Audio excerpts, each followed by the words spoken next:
want to support Roland Martin Unfiltered? Be sure to join our Bring the Funk fan club. Every dollar that you give to us supports our daily digital show. There's only one daily digital show out here that keeps it black and keep it real as Roland Martin Unfiltered. Support the Roland Martin Unfiltered daily digital show by going to RolandMartinUnfiltered.com. You can make this possible. All right, folks, let's talk about policy. We were discussing that earlier in terms of what Black America wants. Well, Ice Cube is one of the folks. He's more than a rapper. He's more than an actor. He's more than a philanthropist. He also cares deeply about the issues facing black people, and he has really been locked and loaded for the last several months. If you follow him on social media, when it comes to what's been happening in the streets, police brutality, other issues, he joins us right now from the West Coast. Ice Cube, how you doing, man? Yeah. What's up, Roland? How you feeling, man? Man, feel great. Glad to have you on the show. Let's get right to it. When did it hit you where you said, you know what, I've got to do something. I've got to help put something together to help our people? I had thought of a piece of what's now called the Contract with Black America. I had thought of a piece of it called the American Jobs Pact, where it was just a great, program where industry could work with the community and government. And so, I was working on that idea for a while, and then I ended up getting into the big three. And, to start a pro league from scratch, it kind of, monopolized my time. So it really took me away from it. And, we're 4 years into that, and that's rolling. We didn't get a chance to play this year. So I had a lot of time on my hands. So with this situation with George Floyd and where the country is now understanding how much we need reform everywhere, overhaul, reconstruction of everything.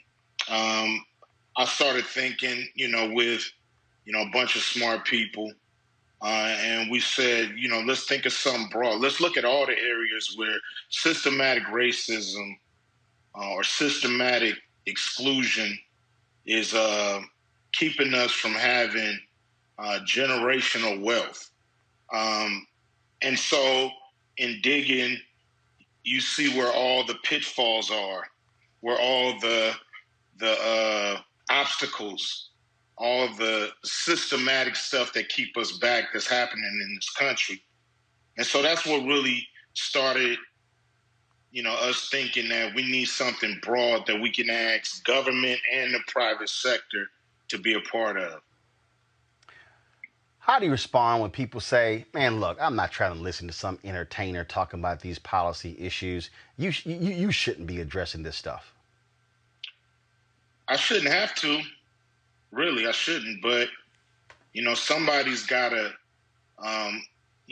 set something in motion that's more than just, reforming one thing like the police. You reform the police, and if you leave the prison system in place and the justice system in place, it's not going to matter. We're getting it from all ends, so everything has to be reformed at the same time. Of course, we welcome smarter people to come look at what we got and build off of it. This isn't Ice Cube's contract with Black America. This is a contract with Black America. So anybody can help us make it better. We're not legislators, so we don't have to take it the whole way. We just got to present what we believe we collectively need and the change that we collectively need to get a foothold in this country.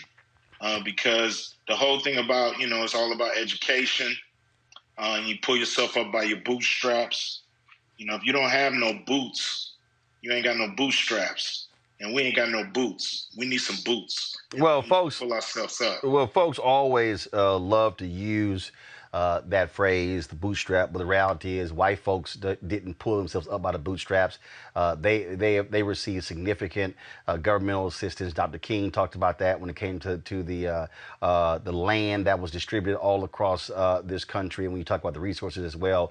But again, that's just one of those phrases that is always used to make black folks believe that we have to do everything ourselves, as opposed to, I mean, even now, I mean, you look, we're sitting here having a conversation, over this digital platform.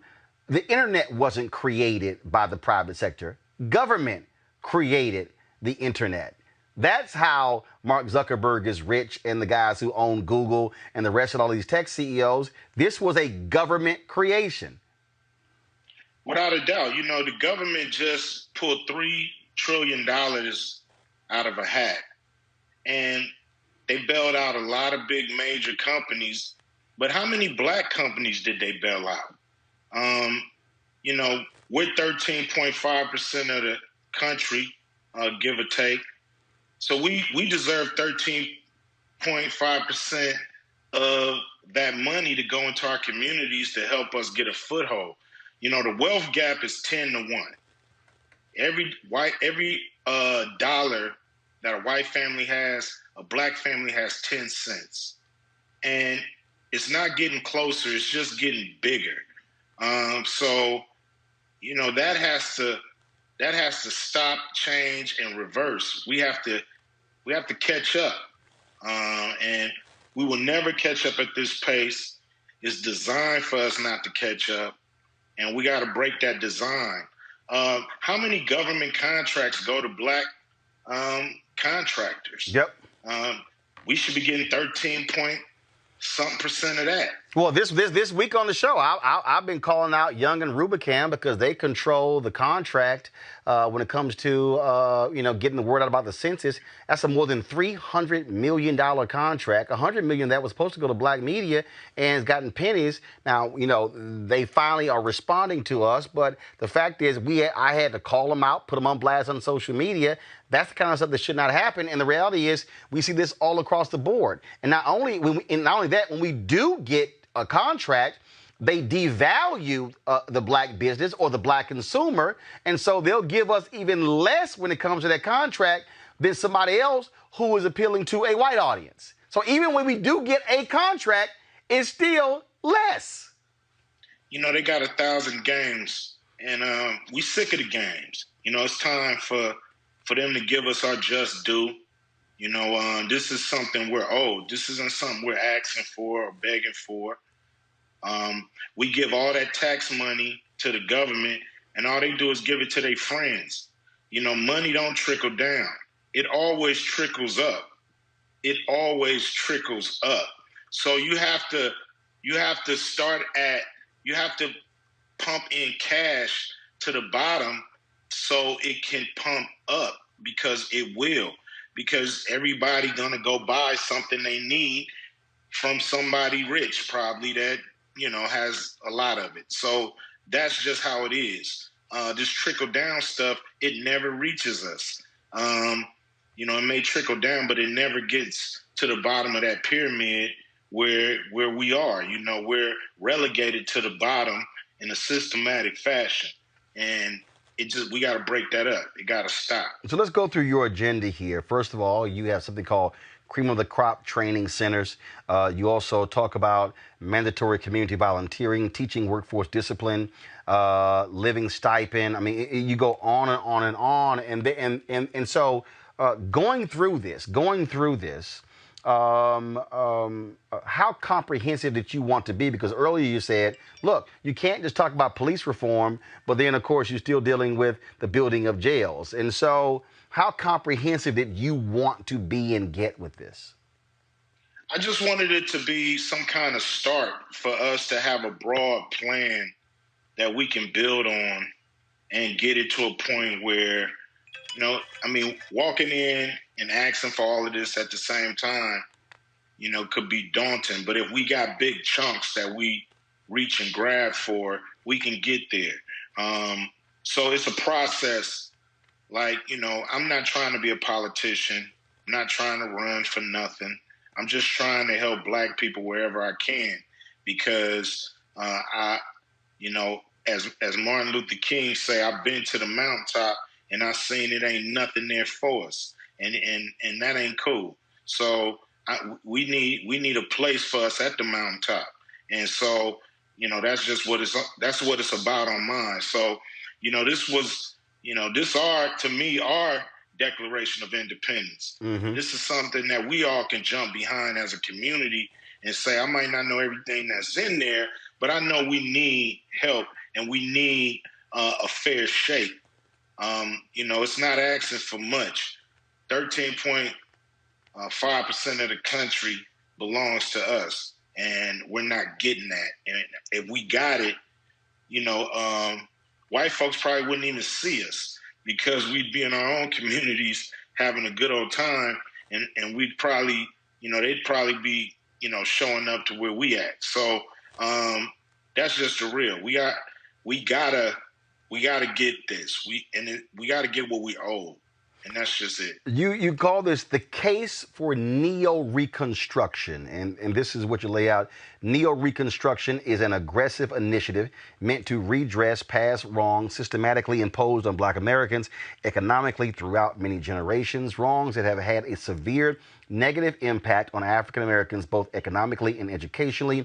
The specific case and plan for neo-reconstruction is presented later in the document. You say a commission will immediately be formed and empowered to quickly put the plan into action. Separately, a plan will also be devised to make Native Americans whole within the same timeline. Black Americans will be compensated for the value of work contributed by their ancestors, while Native Americans will get back the true value or land promised to them in various treaties.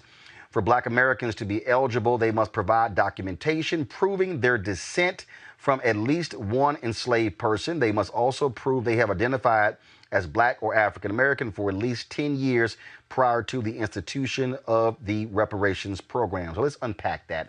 And I'm also pulling my panel in just a second as well, so y'all get y'all questions ready. First, I call this the third Reconstruction. We've seen so much movement happening after the death of George Floyd. The first Reconstruction took place, of course, 1865 to 1877, which W.B. Du Bois, documents in his book, Black Reconstruction. Then, of course, you have the second Reconstruction that took place, which is really 1954 to 1968 or 1970, where the Black Freedom Movement is, of course, that was the focus.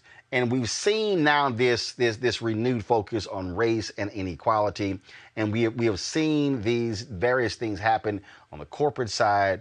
But I keep saying you have to think about it in much bigger and broader terms, and not just a moment, but literally a 10 to 20 year plus plan that when you think of Reconstruction. And so with that in mind, you have folks who, I'll start first, who said, Cube, why are you putting Native Americans in here? Why isn't this just for Black people? Well, Black people are Native Americans. We've had, a lot of proof that, some of us started here in this land. Everybody wasn't brought over from Africa. So, we have to, like you say, unpack all of that and try to, find the true lineage of people in this country, because some, I used to tease family members who would say, I got a little Indian in me. I would think they didn't want to be all the way Black. But when I really do the research, a lot of them did have a little Indian in them. So, it's one of those things where, we want to be counted on all levels, not just through slave ships. Like I said, we were here before Columbus. So a lot of us. And so we want to make sure that's included and not excluded. And that section that you're talking about when it comes to geo-reconstruction was actually put together by Chris Broussard, who's the sports analyst, and an economist by the name of Rob. I can't remember his last name, so excuse me for that. But they helped us with that section. Nothing is written in stone. Mm-hmm. Everything can be you know, there's, to me, smarter people who've been working on this their whole life, their whole career, that can jump in and give us a better way to get to, you know, the promised land, so to speak. But, you know, like I said, this is just a placeholder for us to be able to build on, a foundation for us to be able to build a beautiful house on. So, you know, nothing written in stone. It's all open for debate, but we have to present a broad plan to America for us to be able to take broad steps and not just get these crumbs. You say also to be eligible, we must provide documentation proving their descent from at least one enslaved person. Isn't that also difficult when the problem is, for many of us, we can't prove lineage because of documentation? Yeah, you know, I'm pretty sure there's, you know, a few different ways we can figure that out. You know, like I said, that's just one way.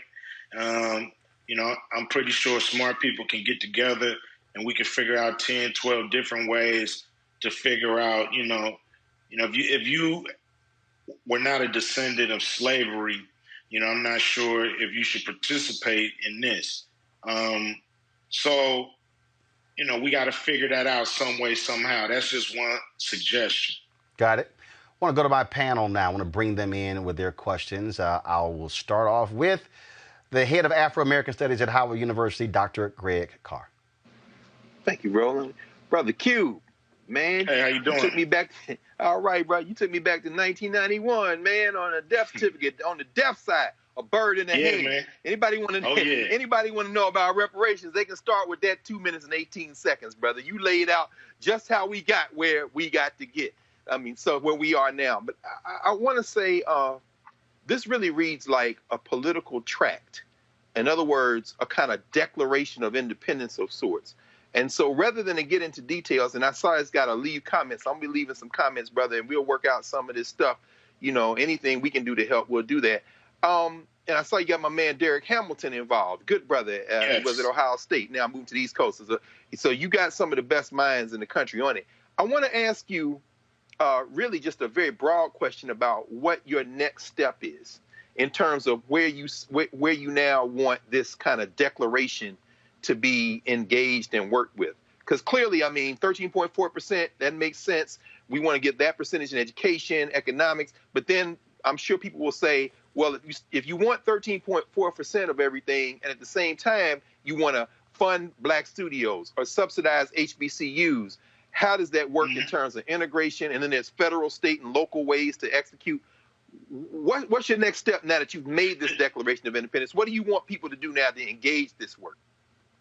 Well, I mean, spread the word. You know, a lot of people understand how powerful their vote is, but they're not really sure what they want to get behind, or, you know, they just see a candidate and see a name. And this is something we can, you know, I'm going to put it in a bite-sized form. You know, it's 27 pages right now. So I'm going to put it in a form where it's something that people can really grasp real quick and hopefully get behind it. I think we need a grassroots push on this where we can go and approach. You know, we have different connections with, you know, all the politicians, the big names that's running, you know, in Congress, and you know, of course, on the president, both candidates.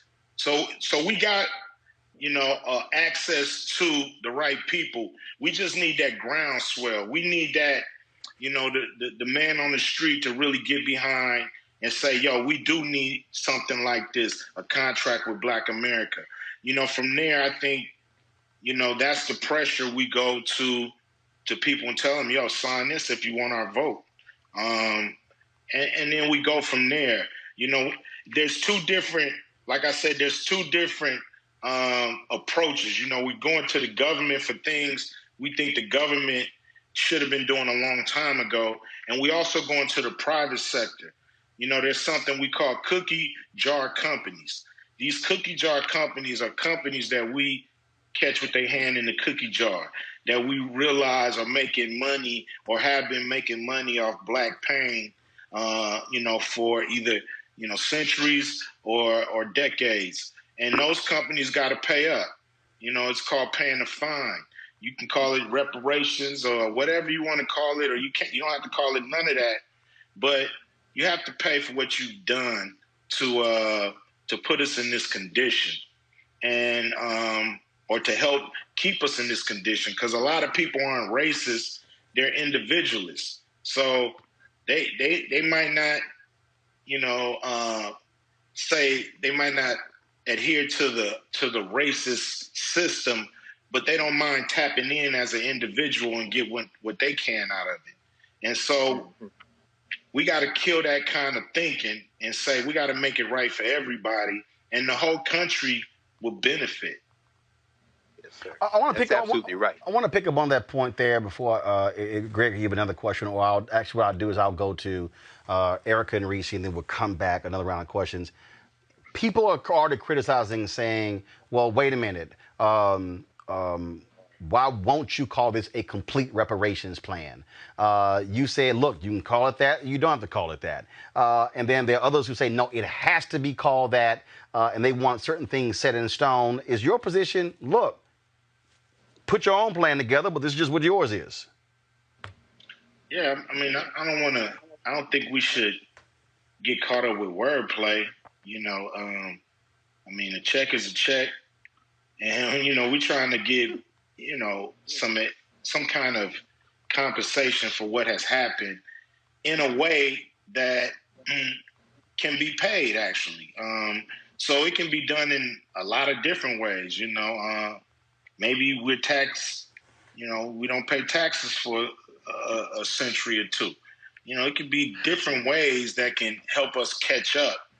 It doesn't really matter how we get to what's called reparations, as long as we get there, and we can come up with several different formulas to help us get there that the country can swallow. At the end of the day, we have to make this palatable, where it can be done, it can be done with no issues. It can be done with, no sweat off the back, so to speak. Next question, Erica. Yeah, thank you so much, Ice Cube, for this. And in reading through your contract, specifically to section, the judicial and public policy section, where you address the military, which I was really glad to see. I am a former veteran of the United States Air Force. And in that section, you talk about the percentage of people, Black folks that are in the military. And then for the enlisted members, we make up about 43% of Black military members. Could you just address, when you talk about, you go down a little bit further, talking about the DOD allocating 5% back to Black neighborhoods for beautification projects as a way to further instill patriotism? Can you just kind of like walk the audience and talk about how that section really came to be, and what are the outcomes that you all are hopeful for putting that clause in? Well, we believe that it's a national security issue. Over 17% of the military are made up of what, if I got the numbers right, I'm not a number, if I got these numbers right, over 17% of the military is Black. But we're 13% of the country, so we're doing more than our share. And so that little overage of that budget that the military gets should be put into the community that the soldiers come from, because that makes a difference on what kind of soldier you have. You got a guy who is proud and comes from a neighborhood that he wants to fight for, or you got a guy, trying to escape his neighborhood and don't really want to be in the military, but just there because he want to get out the hood. So we got to do something and give back. I always said, like, the National Guard, what are y'all doing today? I mean, you was on the street the other day pushing people back. But what are you doing today? Why you can't be beautifying the neighborhoods? Why you can't be doing things to help the country, have a little more pride and dignity instead of just training, hut, gun, shoot. How much of that can you do? Actually get out and do something for the people and not just wait for a riot. So the military can step up and do a lot of things that need to be done in our neighborhoods. And just a slither of their budget. Maybe they can't buy one helicopter. Maybe they can't buy one, super bomb or bunker buster, whatever. So what? Put it back into the communities that these soldiers come from, and you'll get a better soldier. You'll get a better community, and you'll make people actually be proud of the military in these communities. And not the other way around where, they could care less. Reese. Hi, Ice Cube. So good to see you. I looked through your contract for Black America, and one thing that stood out to me is there were at least a dozen bullet points in which I could, off the top of my head, name specific legislation from Senator Kamala Harris alone. And I don't know if you know, but Senator Cory Booker actually put forth the HR 40 Commission to study reparations. And so I'm wondering if at all in putting this together, has anybody looked at specific legislation that's already in the Congress, whether it's in the Senate or House of Representatives, and see how that lines up? Like, for instance, the Justice and Policing Act has things like ending qualified immunity and banning chokeholds and things like that. And if you would be interested in doing a congressional scorecard or trying to attach these things, because on in a contract, it seems like these broad concepts, but there actually is a lot of work that's already being done by members in the Congressional Black Caucus. So I'm wondering if that's a potential next step. You mentioned having relationships with people that are in politics. So that would just be my recommendation as a way of actually showing that these are tangible things that can be accomplished, and as a way of advocating for specific politicians that are more in line with the things that you've laid out in this document.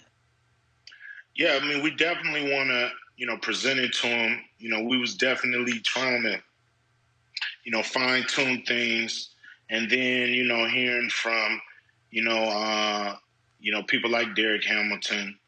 We also been talking to Andrew Young, who spent, an hour with us on a Zoom to really, give us just a little bit of his insight on how to get things done in a major way. But yeah, we know people who are connected to Cory, Kamala. Damn. All right. And sorry about that name. That's your California senator. And we got people that know Bernie and Biden, and even people that know Trump's people. So we know people that can that we want to put this in front of their face and get them behind it. But we just felt like we needed to, get people, like my man Roland behind it, and other people to get behind it to give us a little momentum, so we're not just going in there, a celebrity with a plan, but Black people that folks listen to with a plan. So that's how we want to go and approach, because we want to go in with a little leverage, because we're not going in to play nicey nice. We want this done, and we need this done. And to me, you don't get our support if you're not signing on to doing something as broad as this. Back to Dr. Greg Carr. Thank you, Roland. Brother Cube, thinking about, and this is really along the lines of what Reese has raised, and I'm glad that you talked about the nature of celebrity and doing what you can do with your platform to make the most impact. I mean, you know this history better than I do. In fact, you were there for part of it. Early in the kind of hip-hop generation, so to speak, certainly by the mid to late 80s, there was a moment when there was an attempt to politicize hip-hop artists in particular, Stop the Violence, KRS-One, all that kind of thing. And then, of course, we have a long history in this country, Paul Robeson, Nina Simone, lending their support to causes. I'm thinking, and you said you're going to streamline this, or at least create a version that may be streamlinable. there was a time around 1972, the Gary Political Convention, black folks came together. They tried to generate a black agenda report card and say, whatever you're doing, running for state, local office, your policymaker, movement person, we've got this 10-point plan, 15-point plan. We want you to answer us on these points. Which one are you going to support? How are you going to support it? So like Reese said, you got policymakers that are doing work. Here's where I'm going with it. Given your platform and your business acumen, your ability to kind of use your platform and then your business talent to really create institutional structures, what about perhaps creating a political action committee? And so instead of going to politicians, going to policymakers, going to community activists and folks, you're stationary, generating with your celebrity and with that platform support from people all over, and then you basically create a platform and a space where it's almost like you're a queen or kingmaker. Here are our points. Now you're running for judge, you're running for local official, you're running for police commissioner. Come here, here are our 15 points. Which one do you support? And if you support it, we then back you, maybe some financial contribution, maybe some form of get out the vote campaign. But what it allows you to do finally is solve this challenge that we've had all along, which is how do we get celebrities involved to use that leverage to the greatest effect? I think a political action committee around this agenda might be one of the ways you can do that. Man, that's a great idea. You know, I would love your help in doing that. You know, I believe, you know, this, to me, I'm not new to politics, but I'm new in this arena. And, you know, of course, I want to do what's most effective. You know, we have leverage. We have to learn how to use it. And so any way we can consolidate our leverage and let people know that you got to come see us, because in local elections, state elections, the black vote is the vote, usually the deciding vote. When we come out, we can make it happen. When we don't come out, anything can happen. So we have to use that, you know, for lack of a better word, we got to weaponize that leverage and make politicians do what we ask. You know, politicians, what I put together, they know all those numbers. You know, it's nothing new. It's not like, you know, I came up with some. And when I say I mean all the smart people that helped me put it together. It's not like we came up with something that people haven't been talking about or understand how it works. It's just political will. And that's what we have to create, political will. We have to make them do it. Well, look, I mean, that's the thing. And when you and I talked, and Reverend Jackson mentions this all the time, Minister Farrakhan mentions this all the time, numerous people do, when A. Philip Randolph met with President Franklin Delano Roosevelt, laid all these issues out, and he said, Philip, you're absolutely right. Now go make me do it. That was a thing that I said, and I was on record. I felt black people, we stayed at the inauguration parade of Obama, both parades, and did not say this is what we want. The reality is, I don't care, even if we got a black president or a black governor or a black mayor or a black county government official, you have to make a series of demands and say there's a return on investment when it comes to my vote. And the reason black media is so important, and Q, I'd love to get your thoughts on this as well, is because my problem as somebody who's been committed to media since I was 14, is that black media today is filled with a bunch of folk who spend more time rewriting what white media writes.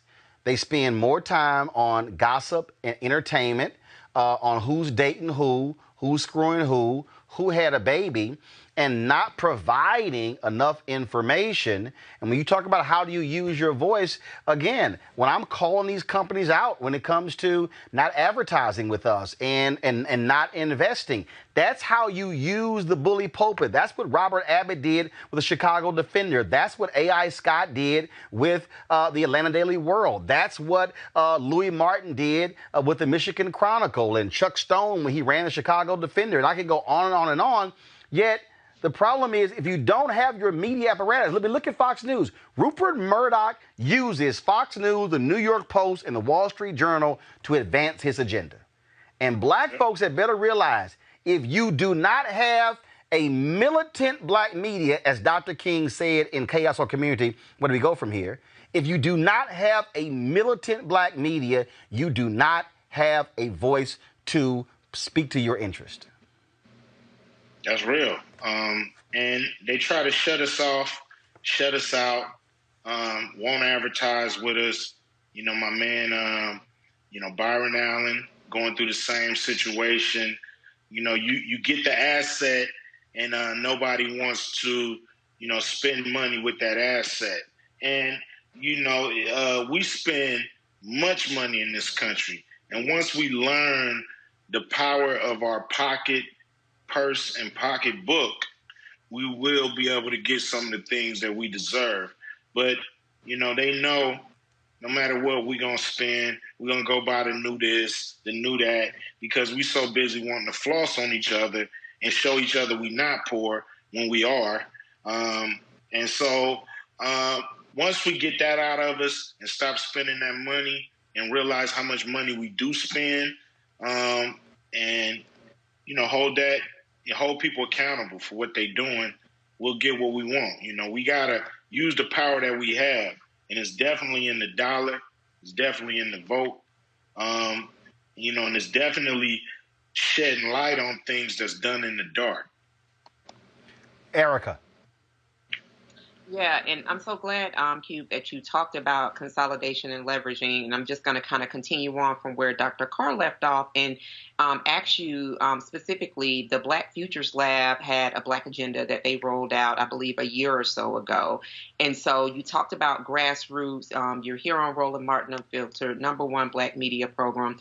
Have you considered in connecting with other grassroots organizations that, may be adjacent to you and saying, okay, well, you all have a Black agenda. I have a contract. We, all had these brilliant minds.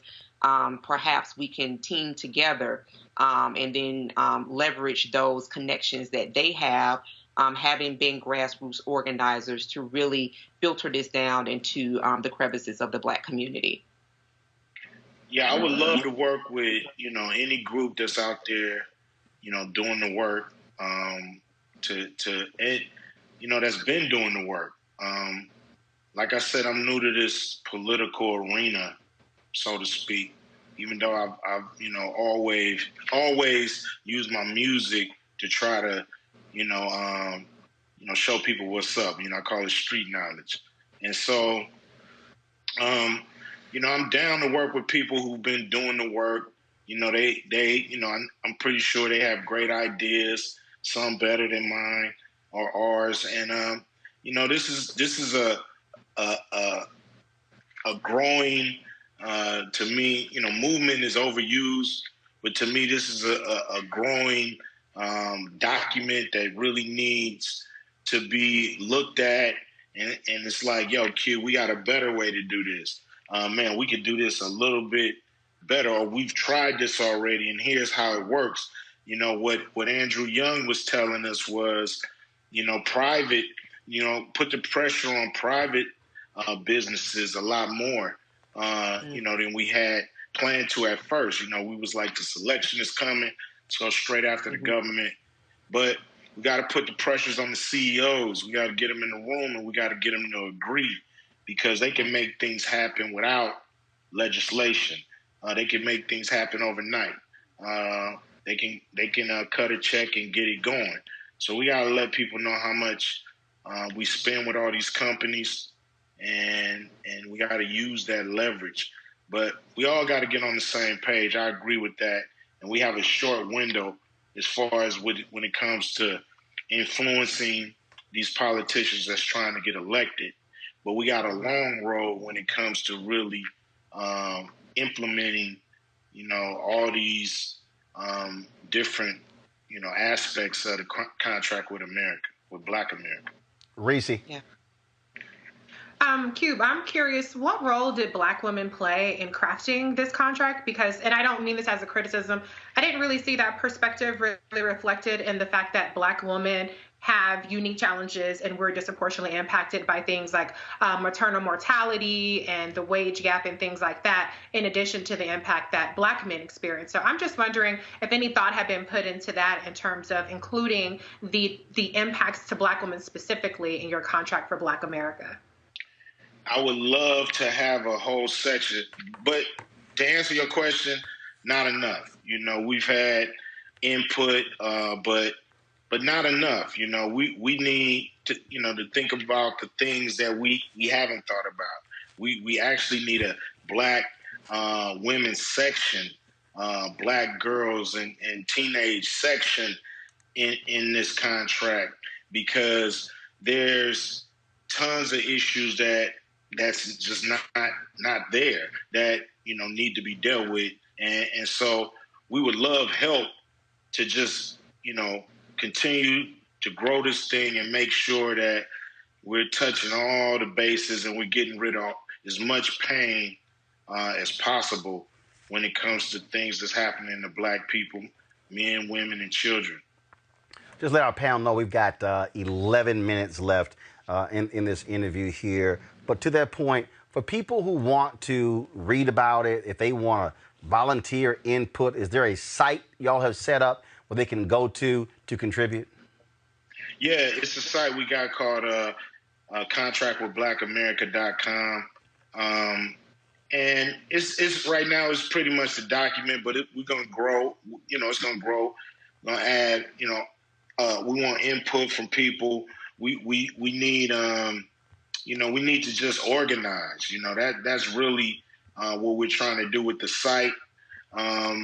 And we need help. We need help to organize and make sure that, you know, we're not leaving no stone unturned when it comes to bringing people into this space and having, you know, one grand document that we can all push for in the same direction. Not trying to, you know,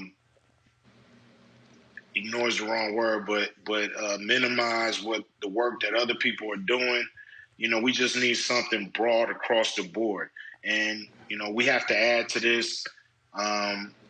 But yeah, you know, this to me is something that's, you know, terribly needed. I'm trying to pull the website up, and so I'm having some issues here. You see contractwithblackamerica.com? Yeah. Okay. I'll pull with blackamerica.com. Okay, I'll pull up in just a second. Cube, I think it's actually contractwithblackamerica.us. Got it. Yeah, that's what because I was looking. .us. Hold up. Yeah, it is. I think that's it. Yes, it's .us. .com is taken, but there's nothing on it. It's all good. We together. That's why we check. We verify. Yeah, you see me struggling. Thank you, man. It's all good. We verify. So, Anthony, go ahead and go to my iPad. And so, folks, if you actually go to contractwithblackamerica.us, you'll actually see the contract as written here. There are people who have already left comments on here as well, and so you can go you can do that right now. I put my contact on there, Q, man. So anything we can do to help, brother, I'm with you. Last round. Go ahead. Get my contact from. Oh, I got it. I'm hooking y'all up right now. Last round of questions, Greg Carr. No. Listen, man. I think I'll just say this, and I won't even ask a question. I'll just make this comment, brother. Like, you've been serious for a very long time, and you've been walking a fine tightrope. And these last couple of months, I see, you know, whenever they see somebody that's going to challenge the system, they try to come get you. But if they're going to come for the king, they better not miss. So anyway, this is the way I think that you're showing a way for other folks who have platform to be able to leverage it the best way. So all I can say is I'm a recruit in the Army. I know. I'm sure Reese and Eric feel the same way. We here, brother, and we're going to help you. So thank you for doing it. I appreciate that. You know, we need, like I said, we need all hands on deck.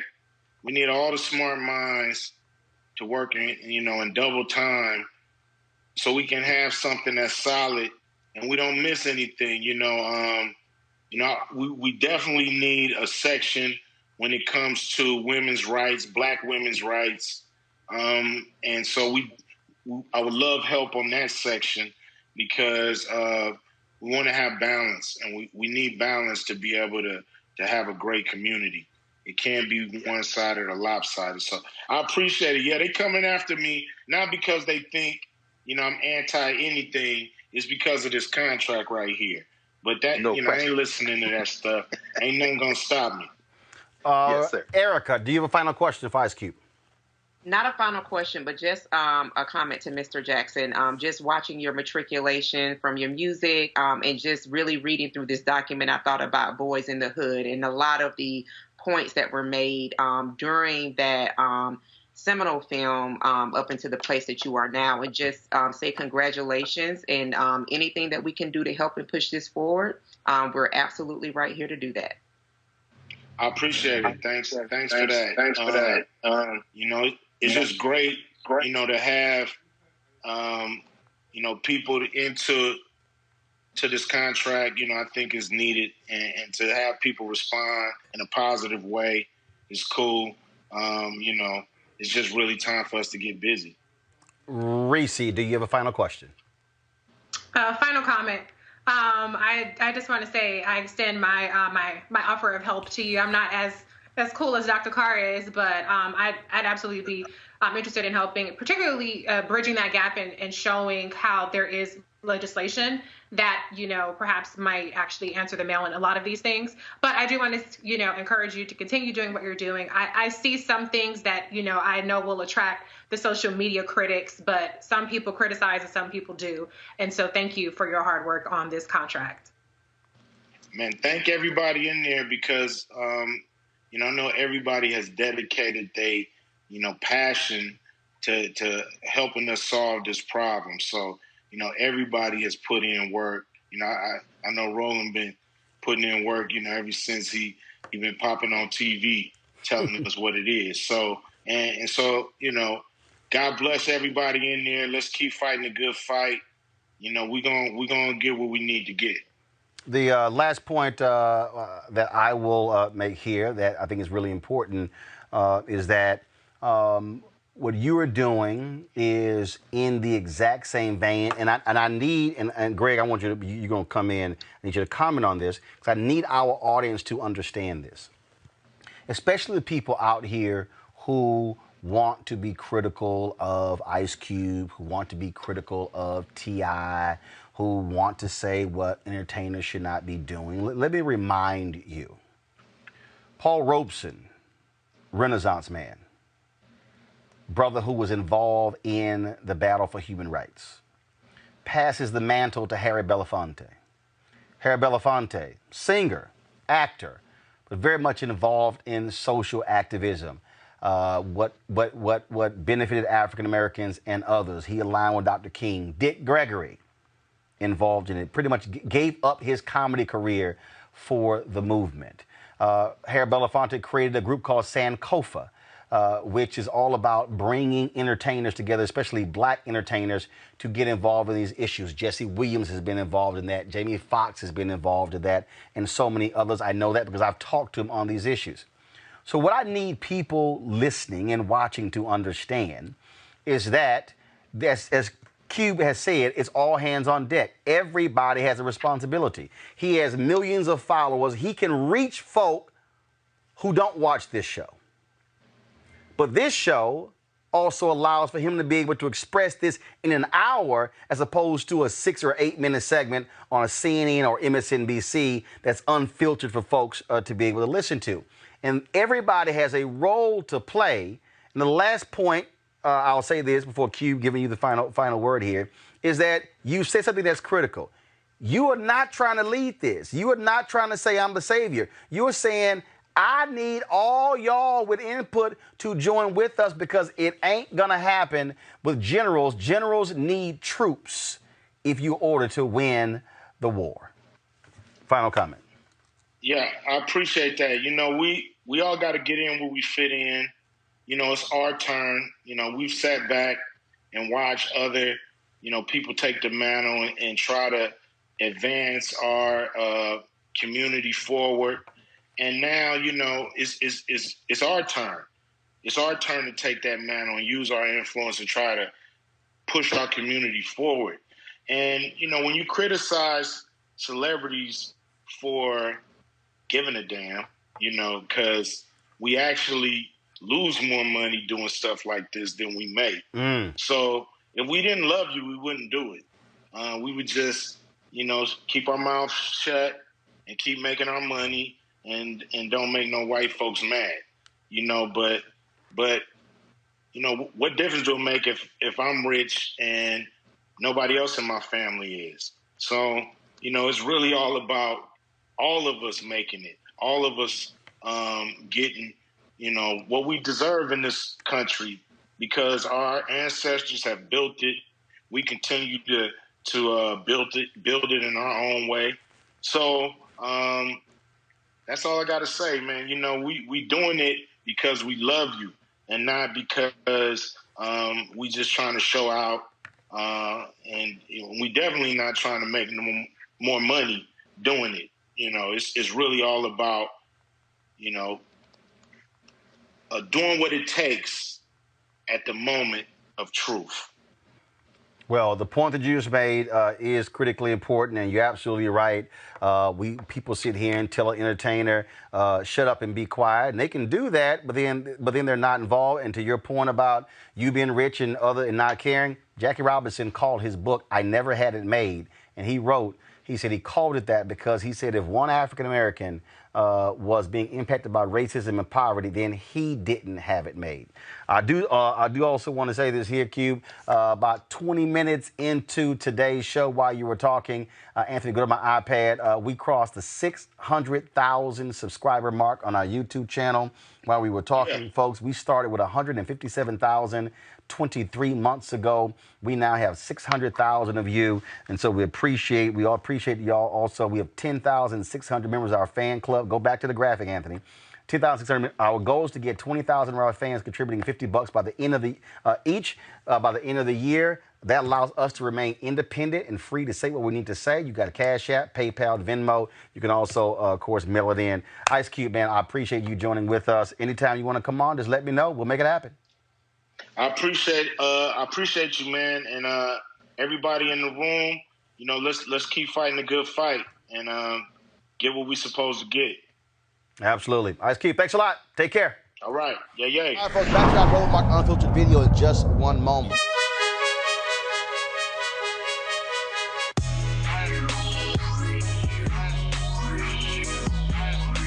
How long is the video?